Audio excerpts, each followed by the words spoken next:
광벽의 소소행 탁구 초보 고수대기 시리즈 4강 24탄 백핸드 혁명 방패를 버리고 송곳이 되어라. 부제 당신의 백핸드가 상대의 숨통을 조이는 압박 기술로 진화하는 과정 시작하며 백핸드에 대한 당신의 정의를 다시 써봅니다. 안녕하세요. 탁구 초보가 진짜 고수로 가는 길, 여러분의 영원한 탁구 멘토 광벽의 소소행입니다. 지난 시간 시즌2의 3강 23탄에서 우리는 공격을 기다릴 줄 아는 중급자의 눈을 배웠습니다. 무작정 덤비지 않고 때가 올 때까지 참는 인내와 판단의 이야기였죠. 그런데 여러분, 기다리기만 하면 이길 수 있을까요? 상대가 실수할 때까지 마냥 기다리는 것은 수비지 운영이 아닙니다. 오늘 4강 24탄은 그 다음 단계, 바로 기다림을 끝내고 흐름을 뺏어오는 기술입니다. 그리고 그 주인공은 놀랍게도 여러분이 가장 수동적이라고 생각했던 백핸드입니다. 여러분, 솔직히 가슴에 손을 얹고 대답해 봅시다. 상대가 강하게 드라이브를 걸어오면 여러분의 백핸드는 어떤 마음가짐입니까? 제발 들어가기만 해라. 일단 맞고 보자. 실수만 안 하면 다행이다. 만약 이렇게 생각한다면 여러분은 아직 백핸드를 생존 도구로만 쓰고 계신 겁니다. 전쟁터에 나가서 칼은 안 쓰고 방패 뒤에 숨어서 제발 나를 때리지 마세요 라고 기도하는 것과 같습니다. 오늘 우리는 이 패러다임을 완전히 뒤집습니다. 백핸드는 더 이상 막는 기술이 아닙니다. 백핸드는 상대의 시간을 뺏고 상대를 뒤로 물러나게 하며 내 포핸드 결정타를 위해 판을 까는 가장 공격적인 압박 기술입니다. 오늘 이 강의가 끝나면 여러분의 백핸드는 두려움의 대상으로 상대를 위협하는 송곳으로 변해가고 있을 것입니다. 제1장 현대 탁구의 진화, 왜 백핸드가 주도권의 핵심인가? 1. 탁구의 속도 혁명과 백핸드의 상승입니다. 과거 탁구는 발로 치는 포핸드의 시대였습니다.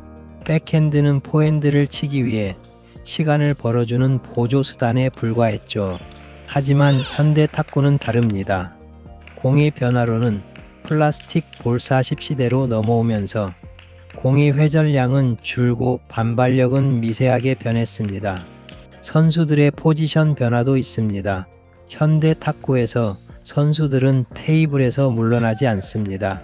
전진해서 타닥 하고 받아치는 속도전이 되었습니다. 이 속도전에서 백핸드는 포핸드보다 유리합니다. 왜냐고요? 1. 백핸드는 거의 몸 안쪽에서 이루어집니다.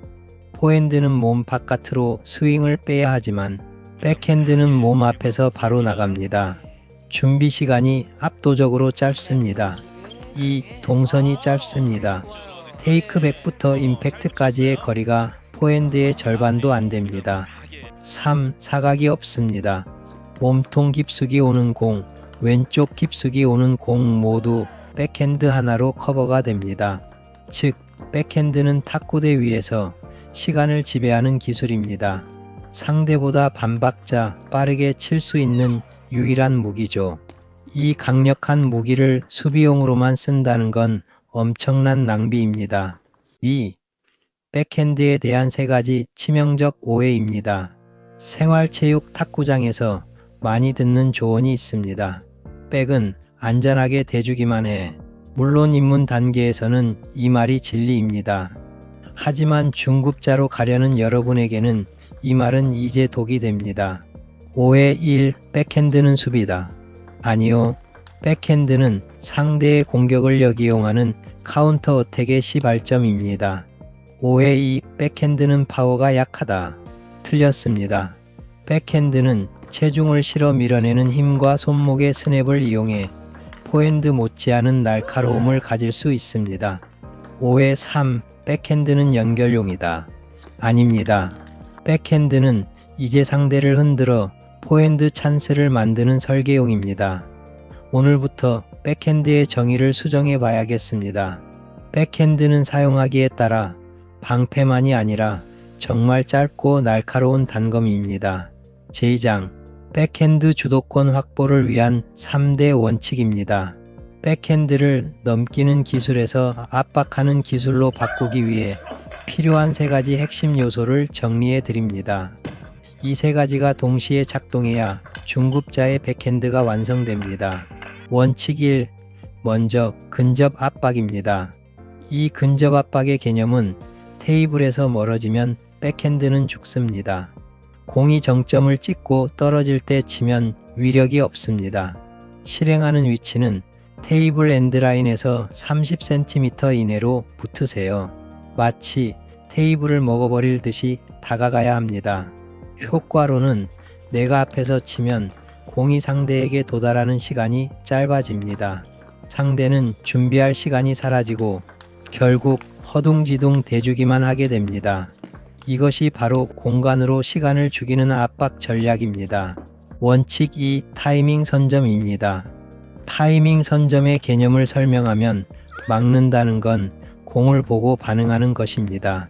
압박한다는 건 공이 튀어오르는 순간 덮치는 것입니다. 실행하는 시기로는 공이 바운드 되자마자 상승기입니다. 늦어도 정점에서는 타구해야 합니다. 공이 떨어지길 기다리면 이미 늦습니다. 이렇게 해야 상대의 회전이 다 먹기 전에 상대의 힘을 그대로 이용해서 돌려보낼 수 있습니다.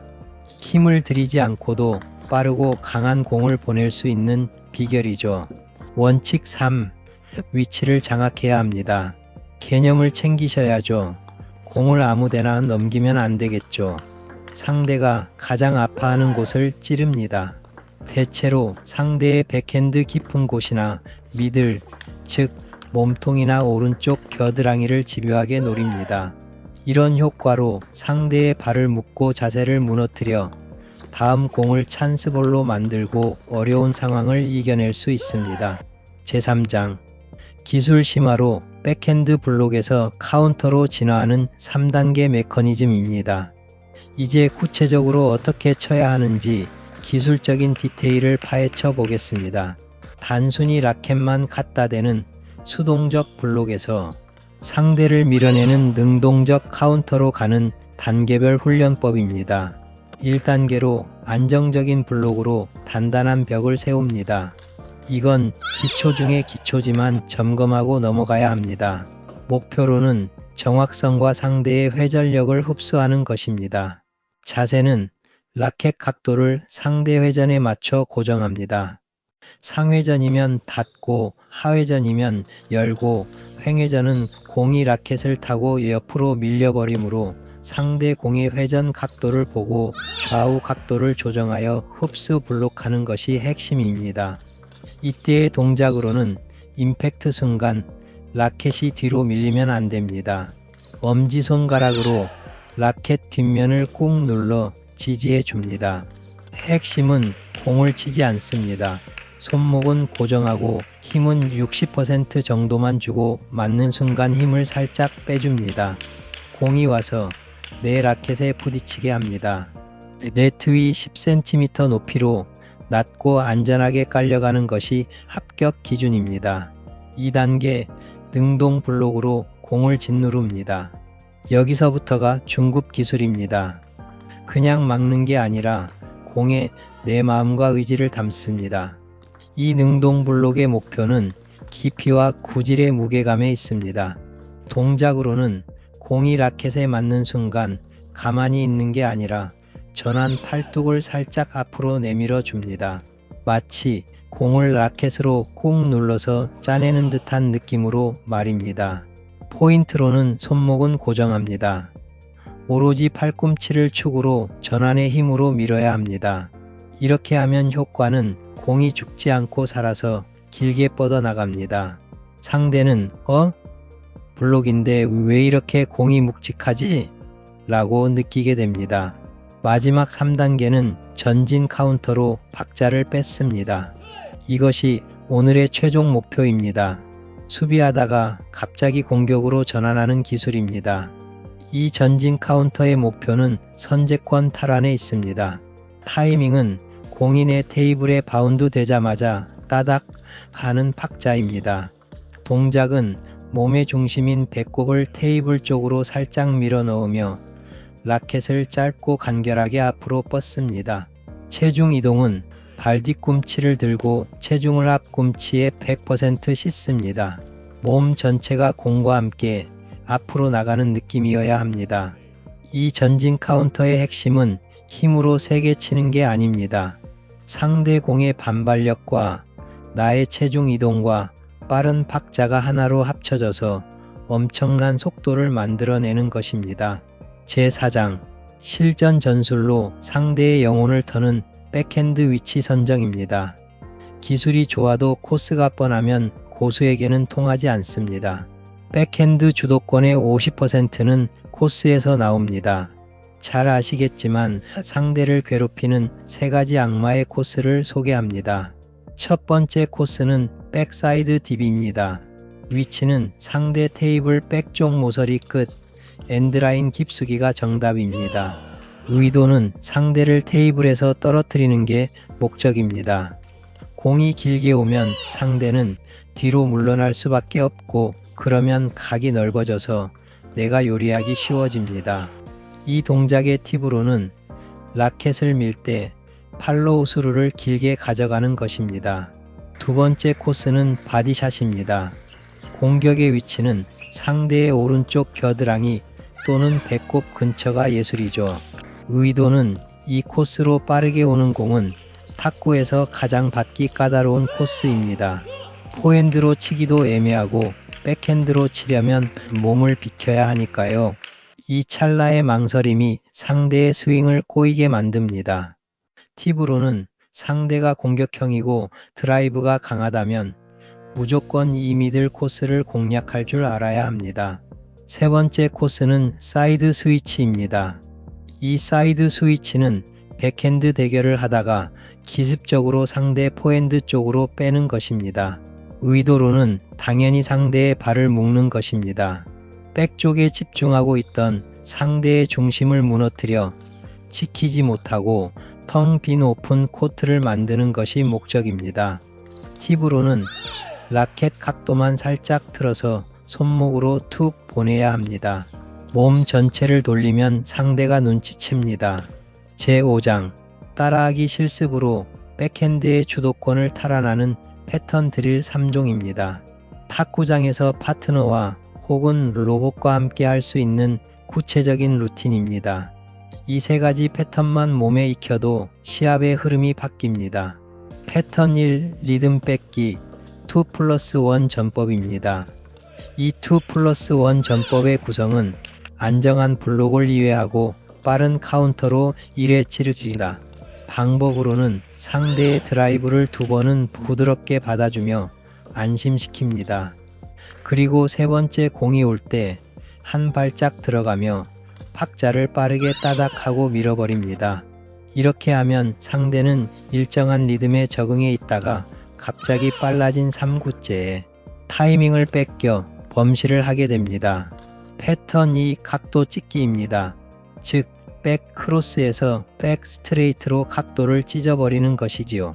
이 각도 찍기의 구성은 백쇼트로 대각선 쪽 랠리를 2회하다가 세 번째 공에 백 직선 찌르기를 1회합니다.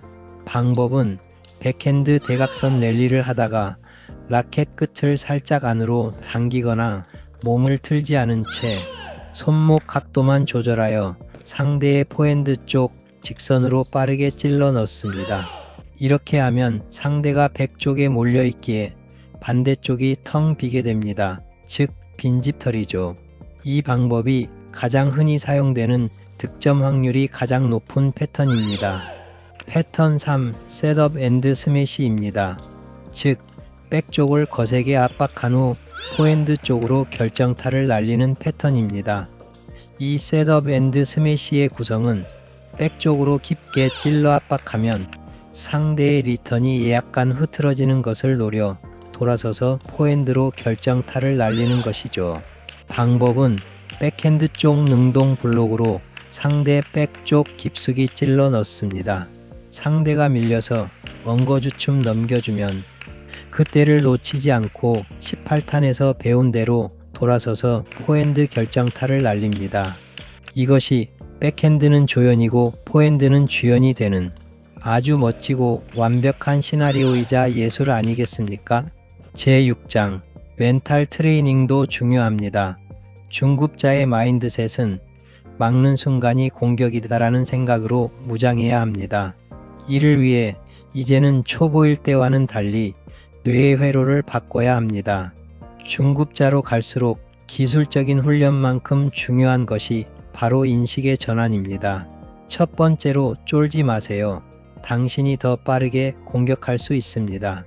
백핸드는 테이블에서 가장 가깝습니다. 당연히 포핸드보다 당신의 라켓이 공에 도달하는 거리가 짧잖아요. 즉, 물리적으로 여러분이 유리한 위치에 있다는 것입니다. 상대의 드라이브가 무서운 이유는 여러분이 쫄아서 뒤로 물러나며 공이 커 보이게 만들었기 때문입니다. 붙으세요. 과감하게 붙으면 상대의 공은 아직 위력이 생기기 전이기에 제압할 수 있거든요. 두 번째로는 상대를 흔들어 0.2초의 망설임을 만들어야 합니다. 여러분의 목표는 에이스, 즉 단번에 득점 내는 것이 아닙니다. 우선 상대를 심리적으로 불편하게 만드는 것입니다. 상대가 포핸드를 칠까, 백핸드를 칠까 고민하게 만들 줄 알아야 합니다. 상대가 물러나야 할까, 붙어야 할까 고민하게 만들어야 한다니까요. 그 0.2초의 망설임을 만드는 것이 바로 여러분의 점수입니다. 세 번째로 실수는 과정이라는 것을 명심하세요. 능동적인 백핸드를 시도하다가 네트에 걸리거나 나갈 수도 있습니다. 괜찮습니다. 수동적으로 대주다가 맞아 죽는 것보다 능동적으로 압박하다가 실수하는 것이 100번 낫습니다. 전자는 영원히 하수지만 후자는 조정만 거치면 고수가 되거든요. 뚫릴 바엔 내가 먼저 찌른다는 배짱을 가지세요. 이 세 가지로 나의 길을 개척해 보세요. 마치며 백핸드는 흐름을 여는 열쇠입니다. 오늘 우리는 백핸드의 혁명적인 변화에 대해 배웠습니다. 1. 근접 압박, 테이블에 붙어서 상대의 시간을 뺏어라. 2. 능동 블록, 막는 게 아니라 묵직하게 밀어 넣어라. 3. 위치 장악, 미들과 깊은 코스로 상대를 흔들어라. 여러분의 백핸드가 이 세 가지를 갖추는 순간 상대방은 여러분을 보며 이렇게 생각할 겁니다. 와, 이 사람 빈틈이 없네. 100쪽으로 줘도 바로 밀고 들어오네. 도대체 어디로 쳐야 하지? 상대가 답답해할 때 여러분은 미소 지으며 경기를 지배하게 될 것입니다. 이것이 바로 중급자의 주도권 쟁취이자 포스 아니겠습니까? 오늘 탁구장에 가시면 멋진 드라이브 연습도 좋지만 파트너에게 부탁해 보세요. 제 백 쪽으로 계속 걸어주세요. 제가 앞에서 받아쳐 볼게요. 이 연습 20분이 여러분의 탁구 인생을 바꿀 것입니다. 다음 25탄에서는 포핸드가 강해지는 순간 실수도 늘어나는 이유, 중급자가 반드시 겪는 포핸드 슬럼프를 분석하고 해결해 나가는 방법에 대해서 살펴보겠습니다. 이제는 공 하나가 아니라 게임 전체를 보는 눈도 떠야 하지 않겠습니까? 오늘도 가볍게 그러나 누구보다 단단하게 화이팅 하세요. 여러분의 탁구 러닝메이트 광벽의 소소행이었습니다. 두려움 없는 백핸드를 장착하고 질탁해 볼까요? 수고 많으셨습니다. 늘 건강하시고 행복하세요. 다음 편에서 뵙겠습니다.